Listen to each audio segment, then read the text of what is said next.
한때 한국 영화계의 아이콘으로 여겨졌던 84세의 최불암 씨는 생애 마지막을 자신이 나고 자란 인천의 작은 집에서 조용히 앉아 있었습니다. 나이 들어 흐릿해진 그의 눈은 마치 시간이 그의 영혼에 새겨진 상처를 지울 수 없는 듯 여전히 깊은 슬픔을 담고 있었습니다. 드라마, 전원일기, 수양대군 등에서 수많은 시청자들에게 웃음과 감동을 선사하며 평생을 바친 최불암은 영광으로 가득했지만 동시에 후회로 가득 찬 삶을 살았습니다. 그의 가장 큰 슬픔은 잊혀진 배역이나 논란이 아니라 그가 절친으로 여겼던 절친을 잃고 삶의 고통으로부터 자신을 지켜주지 못한 후회였습니다. 최불암의 가장 큰 슬픔은 그가 발굴하여 연예계에 소개한 액션 배우 이동준과의 인연에서 비롯되었습니다. 1917년대 최불암은 전성기를 맞았고 이불암은 영화 제작진에서 스턴트맨으로 일하는 젊고 열정적인 사람이었습니다. 예술에 대한 열정과 따뜻한 마음을 가진 최불암은 이불암의 숨겨진 재능을 알아보고 그를 빛나게 하기로 결심했습니다. 두 사람은 절친한 친구가 되어 험난한 연예계에서 꿈과 고난을 함께 나누었습니다. 이불암은 최불암이 자신의 인생을 바꿔놓았다고 자주 말했고, 최불암은 화려한 세상에서는 보기 드문 진심을 이불암에게서 발견했습니다. 그러나 이불암이 명성과 개인적인 문제로 오랜 시간 고군분투한 끝에 우울증에 빠져 의문의 사고로 사망하면서 비극이 닥쳤습니다. 최불암은 친구의 고통의 흔적을 알아차리지 못한 자신을 결코 용서하지 못했습니다. 그는 이 비극을 막기 위해 무엇을 할 수 있었을까 하는 생각에 사로잡혔고, 그 고통은 밤마다 혼자 추억에 잠길 때마다 그를 울게 했습니다. 최불암의 경력은 찬란한 성공과 쓰라린 실패로 점철된 긴 여정이었습니다. 1940년 인천 동구에서 태어난 초혜 씨는 가난한 집안에서 자랐습니다.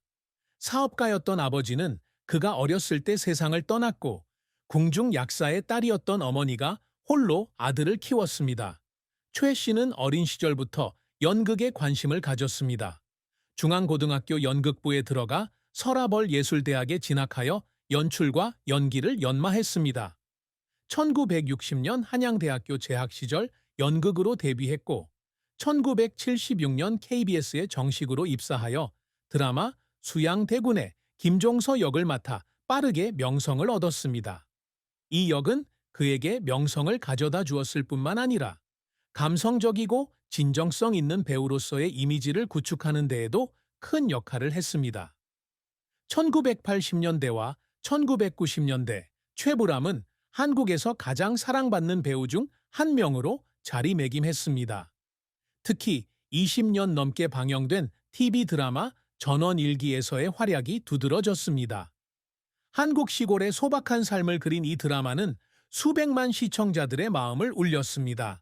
자연스럽고 깊이 있는 연기로 최불암은 자신의 캐릭터를 회복력과 친절의 상징으로 만들었습니다. 그는 또한 사극부터 한식당과 같은 다양한 작품에 출연하며 한국의 음식 문화와 한인 디아스포라를 탐구했습니다. 이러한 성공은 그에게 존경을 안겨주었을 뿐만 아니라 연예계에서 오랫동안 기억될 만한 업적을 남기는 데에도 도움이 되었습니다. 하지만 최불암의 인생은 순탄치 않았습니다. 가장 큰 아픔 중 하나는 1992년 정주영이 창당했던 통일당 비례대표로 정계에 입문했을 때였습니다. 사회에 기여하고자 했던 그의 결정이었지만 많은 비판을 받았습니다. 많은 시청자들은 그가 스크린을 떠나 논란의 중심에 섰다는 사실에 실망감을 표했습니다. 최 감독 자신도 동료들과 대중의 압력에 직면했고 자신이 과연 정치에 적합한지 끊임없이 의문을 제기했습니다. 한 번은 기자회견에서 이상과 현실 사이에서 균형을 맞추려 애썼던 어려움을 토로하며 눈물을 참지 못했습니다. 이후 연기계로 복귀했지만 그 실패의 상처는 여전히 그를 괴롭혔습니다. 최 감독의 성공에 대한 노력은 연기에만 그치지 않았습니다. 그는 관객뿐 아니라 젊은 세대 배우들에게도 영감을 주기 위해 끊임없이 노력했습니다. 그는 매 작품이 배우고 성장할 수 있는 기회라고 말하며 복잡한 역할에 도전하는 것을 두려워하지 않습니다. 영화 영웅시대에서 그는 정주영에게 영감을 받은 캐릭터를 연기했는데 이 역할은 한국 최고의 기업인 중 한 명의 삶을 깊이 있게 탐구해야 하는 역할을 맡았습니다.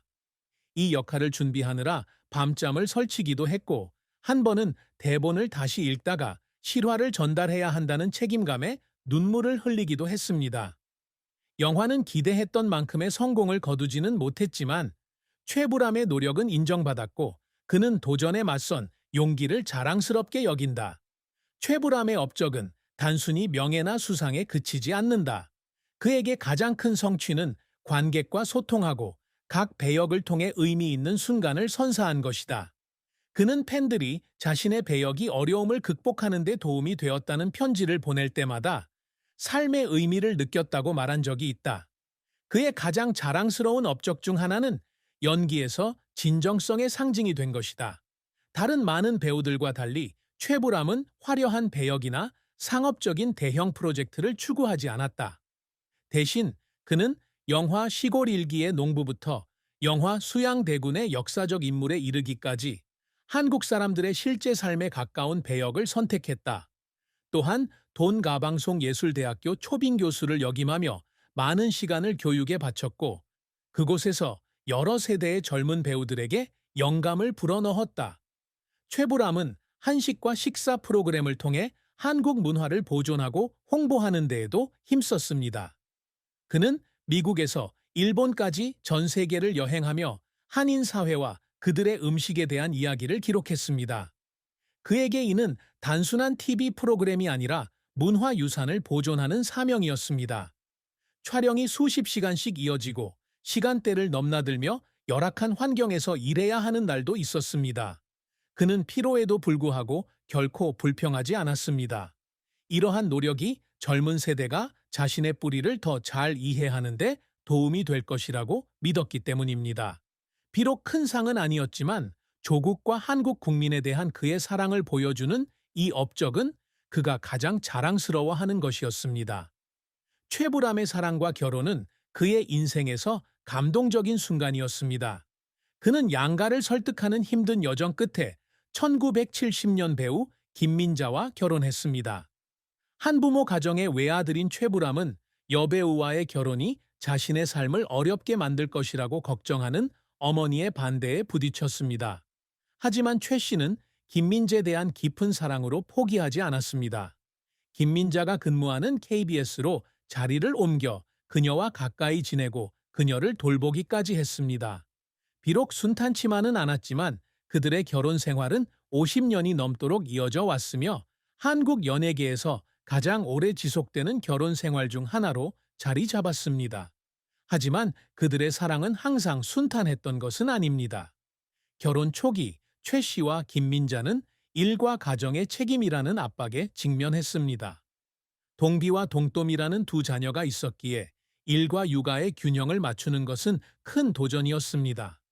한때 최 씨가 해외 영화 촬영을 위해 몇 달 동안 집을 비워야 했을 때 김민자는 그에게 편지를 썼습니다. 외로움과 가족과 더 많은 시간을 보내길 바라는 마음을 담아 쓴 편지였습니다. 그 편지에 최 씨는 눈물을 흘렸고 그는 아내와 아이들과 함께하기 위해 일정을 줄이기로 결심했습니다. 큰 비극은 없었지만 최 씨의 결혼 생활에 대한 슬픔은 사랑하는 아내에 대한 책임을 다하지 못했다고 느꼈던 순간들에서 비롯되었습니다. 이 허구의 이야기 속 최불암의 죽음은 대한민국 전체를 충격에 빠뜨린 비극이었습니다. 2025년 어느 봄날 아침 그는 갑작스러운 심장마비로 인천 자택에서 숨진 채 발견되었습니다. 84세의 나이에도 불구하고 최불암은 건강이 악화되었음에도 불구하고 일찍 일어나 산책을 하고 자신의 삶에 대한 회고록을 쓰는 습관을 유지했습니다. 그의 죽음은 너무나 갑작스러웠고 그의 가족, 친구, 그리고 팬들은 깊은 슬픔에 잠겼습니다. 그의 장례식은 서울 한양대학교 병원에서 치러졌으며 그는 말년에 친구와 동료들을 만났습니다. 김혜자 같은 원로 배우부터 일반 영화 관객까지 수천 명의 사람들이 조문했습니다. 장례식장은 하얀 꽃다발로 가득 찼고 대형 스크린에는 영화 전원일기의 장면부터 문화 행사에서 했던 감동적인 연설까지 그의 삶에서 기억에 남는 순간들이 펼쳐졌습니다. 장례식은 한국의 전통대로 3일간 진행되었으며 많은 사람들이 지켜보는 가운데 진행되었습니다. 시골 일기에서 함께 작업했던 배우들을 비롯한 최불암의 동료들은 그의 친절과 헌신에 대한 이야기를 나누었습니다. 현재 60대인 한패는 20년 동안 가족과 함께 시골 일기를 시청했는데 최불암은 마치 가족 같았습니다. 그의 죽음은 가족뿐 아니라 그의 모습을 스크린에서 보며 자란 세대에게도 큰 상실이었습니다. 50년 넘게 최불암과 함께 해온 아내 김민자 씨는 남편이 겪었던 슬픔에 대해 가슴 아픈 이야기를 나누었습니다. 장례식에서 그녀는 최불암이 남을 위해 살았지만 그로 인해 숨은 짐을 짊어지게 되었다고 말했습니다. 그녀는 남편이 밤잠을 설치며 자신을 껴안고 자신이 구하지 못했던 친구 이동준을 생각하며 눈물을 흘렸던 이야기도 들려주었습니다. 김민자 씨는 최불암이 항상 죄책감에 시달렸다며 조금만 더 신경 썼다면 이런 비극은 일어나지 않았을 거라고 말했습니다. 또한 시청자들이 보낸 편지를 읽으며 눈물을 흘렸던 일화도 공유했습니다. 시청자들은 자신의 역할이 어려움을 극복하는 데 도움이 되었다고 말했습니다. 김민자 씨에게 남편의 가장 큰 슬픔은 개인적인 상실뿐 아니라 사랑하는 사람들에게 행복을 가져다 주기 위해 충분히 노력하지 못했다는 생각이었습니다. 최불암의 생은 슬프지만 동시에 의미 있는 이야기입니다. 수백만 명의 애도 속에 세상을 떠났지만 그의 가슴 깊은 곳에는 자신이 하지 못한 일들에 대한 후회가 남아 있었습니다. 그의 죽음은 위대한 경력의 끝을 의미했을 뿐만 아니라 아무리 강한 존재라 할지라도 인간의 연약함을 일깨워주는 사건이었습니다. 생의 마지막 날, 최불암은 어린 시절 뛰어놀던 인천의 작은 거리를 바라보며 창가에 앉아 자주 시간을 보냈습니다. 그는 김민자에게 죽음은 두렵지 않지만 온 마음을 다해 살았던 사람으로